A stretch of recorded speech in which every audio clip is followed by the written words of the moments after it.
Hello students. देखिए, ये video उन मेडिकल स्टूडेंट्स के लिए है जो एनाटॉमी के एग्ज़ाम के लिए प्रिपरेशन कर रहे हैं। यूजी और पीजी दोनों तरह के स्टूडेंट्स के लिए ये वीडियो बहुत ज़्यादा बेनिफिशियल रहेगा इंशाल्लाह। मैं आपको शॉर्ट में यानी कि कम टाइम में स्टमक एनाटॉमी से रिलेटेड जो भी चीज़ें हैं वो बताऊंगी, क्योंकि आप एक ही टॉपिक को ज़्यादा देर तक लेकर ना बैठे, बिकॉज सिलेबस ज़्यादा होता है और हमें फटाफट से हर चीज़ को रिवाइज करना होता है और हर चीज़ कवर करनी होती है, क्योंकि रैंडमली कुछ भी पूछ सकते हैं एग्ज़ाम में। So I hope that this video will be beneficial for every student who wants to study anatomy in short time. Start करते हैं स्टमक। सबसे पहले तो स्टमक या फिर कोई भी ऑर्गन्स आपको एग्जाम में आए तो उसके लिए उसको स्पेसिफिक पॉइंट में लिखना बहुत इम्पॉर्टेंट है। जैसे स्टार्टिंग में हम उसके कैरेक्टरिस्टिक फीचर्स यानी कि उसकी स्पेशलिटी क्या है, वो किस तरह का ऑर्गन है, बेसिकली उसका स्ट्रक्चर कैसा है और उसका फंक्शन क्या है, ये लिखना होता है। क्योंकि हर ऑर्गन का जो फंक्शन होता है उसके अनुसार उसका स्ट्रक्चर बनाया हुआ है। फिर बॉडी में वो कहाँ पर प्रेजेंट होता है ये लिखना है। फिर उसके बाद शेप क्या है, साइज़ क्या है, फिर उसके एक्सटर्नल फीचर्स, देन रिलेशंस यानी कि उसके एंटीरियर साइड पर कौन सा ऑर्गन्स प्रेजेंट है, पोस्टीरियरली कौन से ऑर्गन्स प्रेजेंट है। फिर उसके बाद जो पॉइंट्स आते हैं वो है ब्लड सप्लाई, वेनस ड्रेनेज और नर्व सप्लाई। जब आप पूरे ऑर्गन्स ख़त्म कर लो तो एक चार्ट प्रिपेयर कर लेना ये 3 पॉइंट्स का, क्योंकि ये बहुत कंफ्यूजिंग होते हैं। जब आप सारे ऑर्गन्स पढ़ लोगे तो आपको कन्फ्यूजन होगी कि किसका ब्लड सप्लाई क्या है, नर्व सप्लाई क्या है। सो इसके लिए एक चार्ट प्रिपेयर कर लेना। लिम्फेटिक ड्रेनेज भी आपको लिखना होता है और लास्ट में क्लिनिकल एस्पेक्ट। सो स्टार्ट करते हैं स्टमक। सबसे पहले उसके कैरेक्टरिस्टिक्स फीचर्स देखते हैं, जो है muscular sac like structure, reservoir of swallowed food, plays an important role in digestion and most dilated part। जैसा कि हमने पहले ही देखा है कि सबसे पहले ऑर्गन की जब भी स्टडी करते हैं उसके कैरेक्टरिस्टिक फीचर्स देखे जाते हैं, जैसे कि इसका स्ट्रक्चर कैसा है और उसका फंक्शन क्या है। इसमें भी सेम इसी तरह से दिया है कि मस्कुलर सैक लाइक स्ट्रक्चर है स्टमक का और उसका फंक्शन है serve as reservoir of food and plays an important role in digestion और मोस्ट डायलेटेड पार्ट है जीआई ट्रैक्ट का। नेक्स्ट पॉइंट है एक्सटेंट, यानी स्टमक कहाँ से लेकर कहाँ तक प्रेजेंट होता है। So lower end of oesophagus, जैसा कि आप ये डायग्राम में देख सकते हो, इसोफेगस से लेकर डिओडिनम तक स्टमक प्रेजेंट होता है। So oesophagus above and duodenum below. ठीक है, नेक्स्ट पॉइंट है लोकेशन। लोकेशन यानी कि जैसा कि आप जानते हो कि 9 क्वाड्रेंट्स दिए हुए रहते हैं और उसमें हमें ऑर्गन को लोकेट करना होता है। जैसे स्टमक कहाँ पर लोकेट होता है ये हमें देखना है। So it is left side, it is right side. So stomach is present in epigastric region, umbilical region and left hypochondriac reason.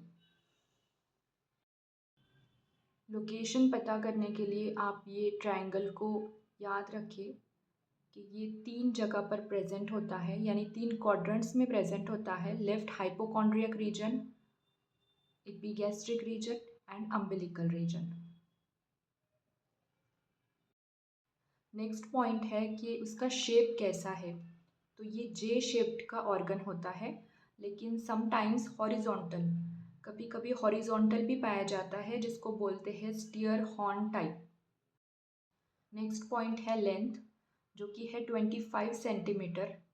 Then capacity at birth 30 ml, at puberty 1 litre and in adults 1.5 to 2 litre और more. अब हम इसके external features देखेंगे, जिसमें कि आपको याद रखना है जब भी आपको स्टमक आए तो रूल ऑफ 2 याद रखने हैं। जैसे कि उसमें 2 ओरिफिसेस होते हैं, 2 कर्वीचर्स होते हैं और 2 सरफेसेस होते हैं। सबसे पहले 2 ओरिफिसेस देखेंगे, जो कि है कार्डियक ओरिफिस और पाइलोरिक ओरिफिस। कार्डियक ओरिफिस क्यों कहते हैं? क्योंकि it is close to heart, heart के क्लोज है इसलिए इसे कार्डियक ओरिफिस कहते हैं। और किसके लेवल में है? Behind 7th costal cartilage at the level of vertebra T11। और जो पाइलोरिक ओरिफिस है वो कौन से लेवल पर है? L1 वर्टिब्रा के या फिर ट्रांसपाइलोरिक प्लेन, जो कि हमने 9 क्वाड्रेंट्स फॉर्म होते वक्त ट्रांसपाइलोरिक प्लेन देखे थे, उसके लेवल में क्या है? Pyloric orifice. और जो पाइलोरिक ओरिफिस है उसमें दिया है is guarded by a sphincter formed by the thickening of the muscle cord called as pyloric sphincter, and the pre-pyloric vein of Mayo lies in front of pyloric sphincter। ठीक है, pyloric sphincter और pre pyloric when of मायो, ये दोनों चीज़ें याद रखनी है pyloric orifice में। The next 2 curvatures, that is first one is lesser curvature, second one is greater curvature. ठीक है, इसमें बॉर्डर नहीं बोला गया है, कर्वेचर्स बोले गए हैं, कर्वेचर्स आते हैं स्टमक के। So lesser curvature is concave, that is cave shaped है ना, और greater curvature is convex. Lesser curvature forms right border of stomach, greater curvature forms left border of stomach. Lesser curvature पर एक notch form होती है dependent part पे lesser curvature के, जिसको कहते हैं एंगुलर नॉच और इंसिसूरा नॉच, इंसिसूरा एंगुलरिस, इंसिसूरा एंगुलरिस। ठीक है, और ग्रेटर कर्वेचर पर भी एक नॉच होती है जिसे कहते हैं कार्डियक नॉच, ऊपर के साइड होती है, उसे क्या कहते हैं? Cardiac notch. Then lesser curvature gives attachment to lesser omentum and greater curvature give attachment to greater omentum plus gastrosplenic ligament and gastrosphenic ligament।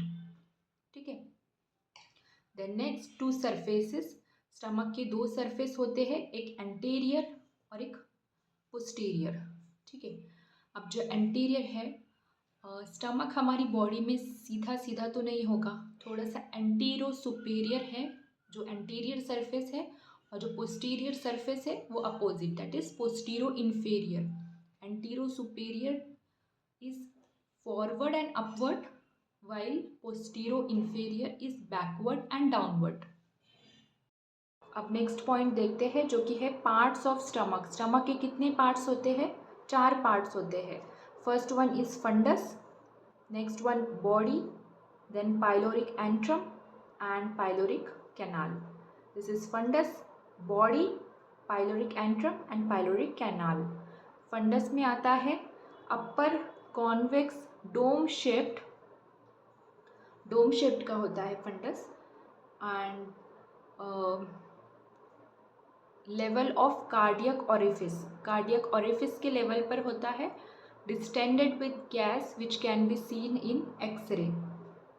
Then body, between fundus and pyloric antrum, fundus के और pyloric antrum के बीच क्या present होती है? Body, that contains gastric glands distributed in the fundus and body of stomach, which contains 3 types of cells. First one mucus cells, second one chief peptic और zymogenic cells। क्या secrete करते हैं? Digestive enzymes. ठीक है, digestion के लिए जो digestive enzymes रहते हैं वो कौन से सेल सिक्रीट करते हैं? चीफ सेल्स, पेप्टिक सेल्स और जाइमोजेनिक सेल्स। और जो पैराइटल और ऑक्जेंटिक सेल्स हैं वो क्या सिक्रीट करते हैं? HCl, that is hydrochloric acid. Next pyloric antrum, pyloric antrum और पाइलोरिक कैनाल ये किससे सेपरेट होते हैं? सल्कस इंटरमीडियस, एक लाइन होती है उसे कहते हैं sulcus intermedius. And last pyloric canal, that is narrow and tubular part, narrow and tubular part. फिर हम नेक्स्ट पॉइंट देखते हैं जो है relations, peritoneal relations. Greater omentum formed along greater curvature, lesser omentum formed along lesser curvature. gastrosplenic ligament near the fundus. The two layers of peritoneum form gastrosplenic ligament, and gastrophrenic ligament near the cardiac end. The peritoneum on the posterior surface is reflected on the diaphragm to form gastrophrenic ligament.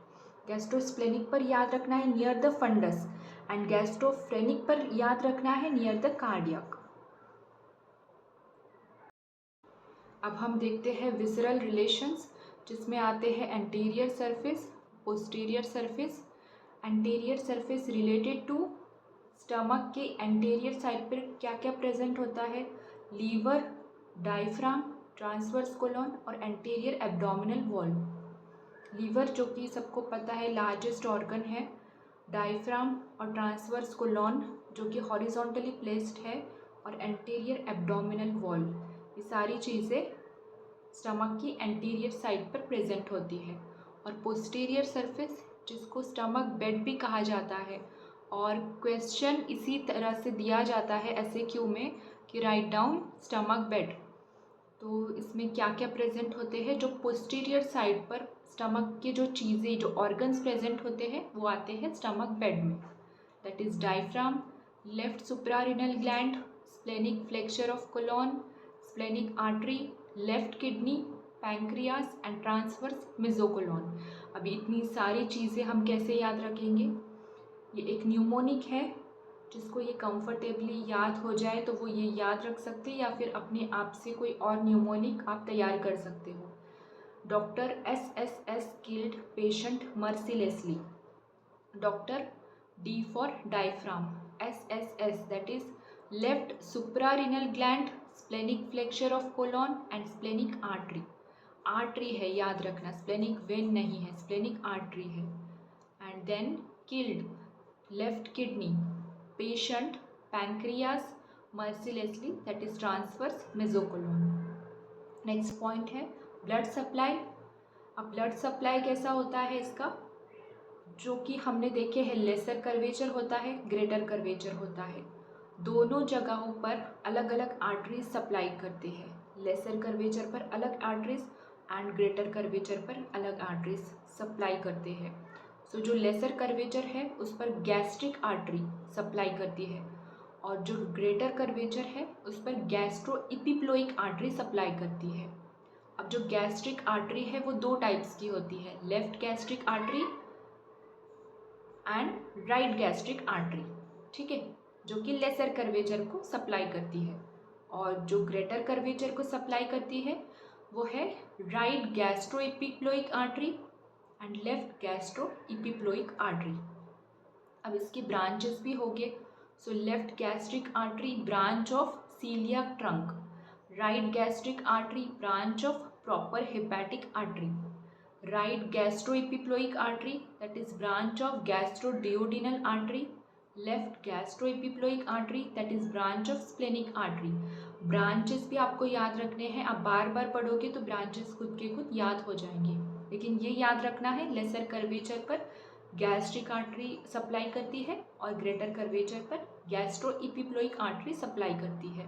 और जो funds होता है, जो funds का part होता है, supplied by 5 to 7 short gastric arteries, branches of splenic artery. Now venous drainage. Veins of the stomach drain into portal vein, superior mesenteric vein and splenic vein. Next, nerve supply, sympathetic through T6 to T10 segments of spinal cord and parasympathetic that is vagus nerve. ये आपको ऐसे short में याद रखना है. The next, lymphatic drainage. Upper 1/3 of left half of stomach drains into pancreatico-splenic nodes. Lower 2/3 of left half of stomach drains into right gastroepiploic nodes. Right half of stomach drains into left gastric nodes, and lymph from pyloric part drains into pyloric hepatic left gastric nodes. ये आपने याद रखना है. अब हम देखेंगे clinical aspect. कि मैंने सिर्फ इसके पॉइंट्स लिखे हैं. अगर आपको पॉसिबल हो तो आप इसका 1 लाइन में डिस्क्रिप्शन भी लिखे.